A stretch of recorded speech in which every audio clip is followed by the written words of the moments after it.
When we started yesterday, what we were looking at was we wanted the hands tracing, the hand playing a little bit more P1 to P2. We then wanted, because of that, we'd have a greater change in knee flex during that segment of the swing, which we're starting to see. So in order for the hands to trace the hand playing line and the club to trace it, so you see the club's not rolling in behind you, okay?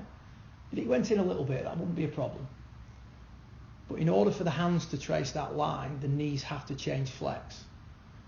The knees changing flex allows the pelvis to start rotating, which makes room for the hands to work inwards. It's also a facilitator for that lead shoulder working down. Okay? So we're now tracing the hand plane from P1 to P2. What we've asked you to do in order to achieve that is focus on P3. And we want at P3, we want the arms to be angled in 40 degrees. 30 to 40 degrees, but we're going to say 40 while we're working on this. So in order for you to get the arms in 40 degrees, the knees have to continue to change flex. The lead shoulder, as a result, will stay working down, which is now keeping your head in that circle. Okay? So P1 to P2 is tidied up by you having a clear intention of where you want to be at P3. From P3 to P4, we continue to make the same move. We've got the bar to the side of you to stop the lifting of the arms. So from 3 to 4, you could stop changing flex in the knees, stop side bending, extending and rotating, and just lift the arms. But now you'd hit that cane, wouldn't you? So the cane is there to discourage the lifting of the arms and encourage a little bit more of a change in flex of the knees, a little bit more depth to the backswing, so that that trail shoulder is always visible. When you're hitting shorter irons, you want that trail shoulder visible. Now, if you were hitting a 7, a 6, a 5, a 4, and you start going up through your set, you're trying to hit the ball a little bit further. You want the shoulders to travel further, so you would change flex in the knees more, okay? Now, when you do that, the butt of the club would travel further, the left arm would load for longer as the right arm loads for longer, and the trail shoulder might start to disappear. But you're still in the same position. You haven't lifted the arms. As soon as the arms start to lift, you're going from an externally rotated position at P4 to an internally rotated position at P4, which then requires you to do some funky stuff in your downswing that you're not terribly good at.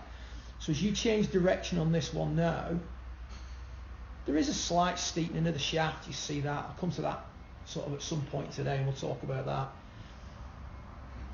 But the shaft now is much more on the mid-bicep than it's ever been. The arms now are angled in a little bit less than they were at P3, because we're now coming straight down elbow plane. Okay? Start off on hand plane, elevate to elbow plane, and then come straight down elbow plane. Club gets on the trail arm at 5.5, starts to get back onto the hand plane at 6. The raising of the handle is courtesy of you pushing up out the ground. So you've returned to your forward bend, that knee, pelvis, chest. Now you're starting to push up in order to miss the cane that's controlling what the knee's doing. So there's the raising of the handle. That's what closes the face to the path and what allows you to continuously hit out at that golf ball more. Now as you exit, you're exiting ever so slightly above mid-bicep. The club face closes down. The club face closes down less. And the body rotates more consistently through the hip.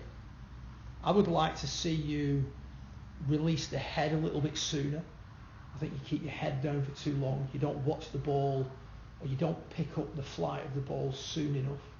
That prevents your ability to rotate properly whilst extending, whilst sliding. So the minute the turn diminishes, the extension's directed in the wrong manner, isn't it? So that's again when the hips could potentially start tucking under. So we'd want to see you today watching the ball leave the studio, picking up the flight of the golf ball a little bit earlier. But overall, as a starting point on day 2, that's much tidier. But you're ticking more of the boxes that you need to tick. So it's a case of refining that now and adding some more detail to it.